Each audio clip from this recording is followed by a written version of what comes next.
So a pattern I've noticed recently that's emerging that we're going to discuss today is that constraints seem to not be necessarily limiting in as much as the thing that empowers you to have the success that you want. So I'm going to discuss the thoughts I have around that, bring up examples from like Jaws, Paranormal Activity, my own life, business, and goal setting, if we get to all of them, and just seeing how and like contemplating how constraints aren't the limiting factor to what it is you're trying to do that you may think. Now, if you and I have never met, hey, my name is Duncan Alderdice, and in these series, I make short videos in the morning as I take a walk and talk through the thoughts I'm having as I try to put my life back together again. If I saw you yesterday, hello, welcome back. Okay, so constraints. Where is this popping up? This is popping up. There's a bunch of different sort of podcast episode things that I was watching yesterday, as over the past 2 weeks, that here are the thoughts coming around it. The first one example that I'm going to bring up is Jaws. So Jaws is a movie, I think it was made in the 60s or 70s. Giant shark in the water. Everyone's afraid. It's like, it's a classic, one of those classic horror movies. If you haven't seen it, it's good. I think Steven Spielberg directed it. But I remember seeing the making of documentary of it when I was younger. And one of the things that they showed in that was that the essentially the shark that they were using, there were some problems with it, and they might also have lost some film, but we're just going to go with there's some problems with the shark, that it wasn't seeming as realistic, or it was late to come to it, and as a consequence of that, they weren't able to have the same money shot of the shark that they wanted. And so as a consequence, had to improvise and kind of work around that. So that's a very real constraint. The movie about a shark, you want to show the shark, but you can't really show the shark because the shark's not that good. Okay. But if you've seen the movie, the strength of the movie is the absence of the shark. Like, that's the real threat. It's not the shark is scary when it pops up, but that's not the scary part. Because when you go swimming in the water and you're like, oh, what's below me?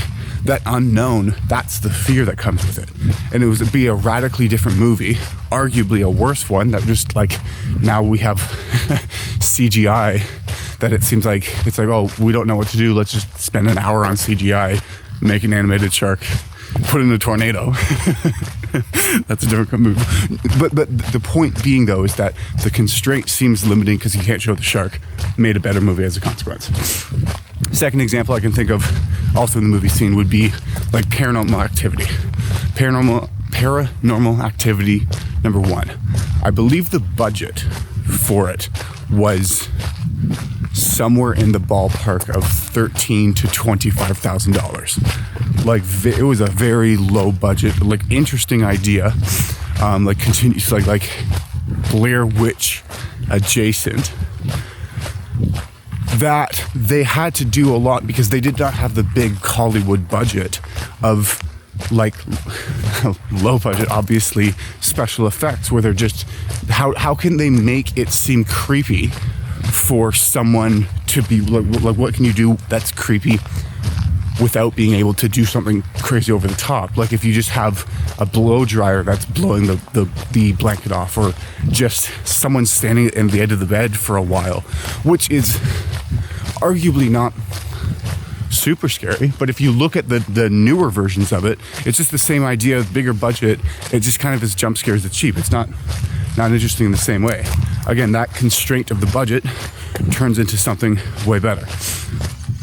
Now, the podcast, what was it? There's my own, like in business, here's the thing, is that you want to start a business, you want to make money. You think, I'm going to do some sort of marketing, but you don't want to cut off your options and limit the growth of the business by adding a constraint in terms of the niche that you're going after. Like you're going like, well, this works for hair salons.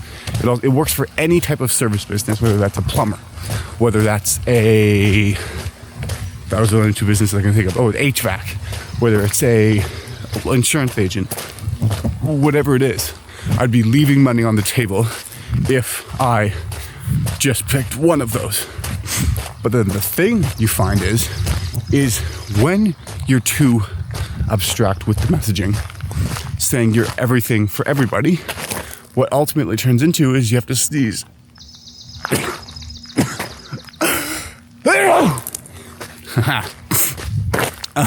There's so much water there and there. So we're gonna go home. By trying to build something, everything for everybody, you build nothing for nobody. Again, constraint for that. The feeling of cutting off options and getting specific with it feels as though it's going to limit you. But in reality, because you only just focus on one thing, then the messaging you have for your advertisements is going to be more specific and relatable to that particular industry. Because you're just working with one type of client, then you're going to get to know the nuance and the really, like, the edge cases in those situations, and then be able to far outperform anyone who's just a generalist in the same space. Again, adding the constraint doesn't limit it, but unlocks the success through it. Last thing, and then we'll kind of talk about other stuff. Well, okay, is goal setting. Like, what do you want to do with your life? Is that it feels you have so many different things you could do with your life, and there's better options than maybe the first thing that comes to mind, but getting specific with it eliminates options and cuts things away. And then it's like going like, well, okay, I want to start a business, so really am I just going to be an employee? That's not that's not a good constraint. But then you look further into it if you keep your goals super vague. Okay, hold on. I'm trying to connect the dots so that this stays as a logical progression of thought.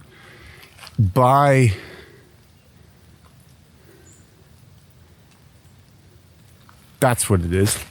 If you do something like, I want to start a business, I want to get a job, or both of those are good, or I want to be successful. Those are goals, but they're so vague that there's no condition for failure. Therefore, there's no stakes. Therefore, there's no motivation for you to take action. But more importantly, is there's no action for you to take on that's embedded in the instruction for the goal you've set. Like, start a successful business. Well, how do you do that? Like, that doesn't, like, do I step forward? Am I doing it right now? So the way you do that, you get through that, is by, rather than having the goal so wide, you get very specific with it and precise in what you're doing through. And that takes effort and cognitive power to decide and really figure out what it is that you want, and then be okay with that, and then not allow yourself to be infected by other people's opinions if the thing that you're doing may not be within, like, congruent with their own perceptual framework of the world, meaning they might just have different values than you. Like, for example, like, if you're, just the obvious one I think of, it's like if your life's mission is you want to serve God's plan, okay? A lot of people who are going to go like, that's lunatic, right? But then if that's truly what you believe and you stick to that, well, there's power through that. And so the thing I'm just thinking is, especially connected to me here, is these series, these videos, it's easy for me to compare myself to a way other people are doing it. It's easy to doubt whether or not this is actually a thing that's going to work. And it's easy to go, no, I shouldn't do it daily. I should be more prepared with it. I should get more edits in it, whatever. What I think, and I'm just making the decision to, is that there is strength and power that will come from doing it daily, from not really having a script, from only dedicating what will be about an hour of my time each day to editing. And that, okay, there's a truck coming, so 1 second. That is the what seems like a problem with the daily videos, with the unedited structure of it, with the lack of sharp scripting, is it will force me to use the time that I do have available more efficiently. And then it's like, okay, well, how do you design a script and write a script for a type of video series where you make one every single day and you're the only person? It's like, well, I can't spend 8 hours writing a script. I gotta like have just a thought bank of ideas that I can just kind of look at and then riff off. I gotta learn how to speak better on camera. I gotta review those videos and then see when the situations where I think that I'm saying something that's very clear, but then when I watch it back, I go, wow, I really don't know how to enunciate my syllables. And I had the thought internally in my head, but I did not articulate the thought to carry the person who was listening along with me through that thought. And that through that, a different sort of success that will emerge, that had I decided to not stick with those constraints or keep switching all the time would cause different problems. There's a truck coming, so 1 second. And so the solution isn't just add so many constraints that like you just constraint the shit out of yourselves. I think it's just more, it's understanding that if you have limitless, you don't want limits. You can't play a game unless there's some rules, which means there's unlimited imposed. If we play a game where it's like, okay, your turn. Like you paralyzed. What the fuck is you're supposed to do? But like, let's say I put a chessboard down in front of you and then say your move. It's like, well, you have to know the rules of the game, but then there's constraints that you actually have the true freedom within which to do something. And so I think there's a kind of like a meaning to life message there, is that like if you really had everything, there was no difficulty, there would be no meaning to life. The first thing that you'd do would be to destroy all of it just so something cool would fucking happen. And that there's strength in adopting responsibility and adding some sort of constraint to it to see how do you deal with this problem and what can emerge from it that would not have been shaped without it.